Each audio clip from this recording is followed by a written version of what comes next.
on this week's Parsha HUKAT, it says, Zot HaTorah Adam Ki Amut Bahoel. This week's Parsha teaches us the laws of Tumah v'Tahara, which actually we know there's 6 parts to the Mishnah, Seder. The last Seder is Taharos. But Zat Hashem, when Mashiach Sidkenu comes, all of us have to get the Parah Aduma on.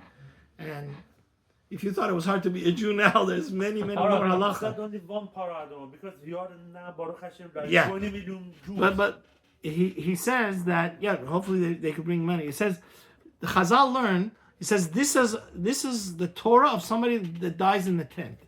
So the Zohar and the Gemara in many places say, En ha-Torah mitkayem ela memi shememit atzmo aleha. What does it mean? Which means if you want to become a true knowledgeable Torah scholar, and actually not be like we said in the previous year, ignorant, if you really want to know everything, and apply it to your life. Exactly. You have to kill yourself over it, which means you have to go in depth. You can't be lazy. You can't be lazy. The way the Bali Musar say is that when you're learning Torah, you have to turn off your cell phone, turn off all distractions. Imagine if you're focus. Exactly. You have to have 100% focus. It's not possible on this. If you're to the best of your ability. Okay. And if chas v'shalom, you have to imagine that everything else in the world is dead, your business is dead, everything is dead. The only thing that exists, but the Zohar says a beautiful thing, a fascinating chidush on this. He says the Torah only will exist, which means this is a fact. The only person that's going to have the entire Torah, the entire Shas and Rambam and all the Torah, which perhaps that's why it says this by the halachas of Tumah v'Tahara, which are very hard. How is it possible to remember all of it? You have to kill yourself over it. The Zohar says this is talking specifically about somebody that's poor. Poor regarding what? Knowledge? No. Which he explains in the Mefarshim that the Torah, easy come, easy go.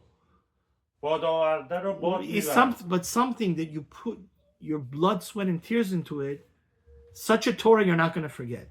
That's why it's a mitzvah, Chazal say, to review something 101 times. But here the Zohar specifically is saying is if chas v'shalom somebody doesn't have any money and is poor, yet ani. He's willing not to eat a fancy meal. He's mamish eating beans and rice, onions and rice, but he still doesn't let go of the Torah. That's a true Torah scholar, because that's what we learn in Pirkei Avot. Kol ha-mekayem Torah mi'oni. Even if you don't have the money and the comfort and the time, but you make time for Torah. Yekayem Torah mi'osher. Then Hashem's going to bless you so much. He's going to give you money, everything. So now you can do the Torah in comfort. Wow. But something else that I believe the Zohar. One second. Okay. One thing that I think the Zohar is also talking about is that the Gemara in Nedarim says. The Gemara was telling the Ravina and Rabashi, he says, the head of yeshivas, you that the Rosh Yeshiva, you are the head of yeshiva, be very careful from the poor children. Ki mehem tetzeh Torah. That's what the Zohar is saying here also, I believe. Which means somebody that is very into Lamborghini, like you were saying, and a lot very of these fancy luxury, the Chovas HaLevavos says, how is he going to, his obsession is to show off. Is show off and materialism. He's not going to be. This is a very important lesson for our society, which people are fast. Everybody, we had our first trillionaire for a few days. What? And everybody wants to be a billionaire and trillionaire. They want to show off. They want to have the fanciest house and fanciest car. The Torah is saying no. The Torah will only be found where? By the Aniyim, which my friend told me they have a Mesorah from the time of the Rambam. The Chachamim from Purat Yosef said. They said, not only are you going to find Torah by people that are literally poor, but somebody that's even very rich, but he doesn't show off. He's modest. He also will be zoiche. Who gives tzedakah anonymously.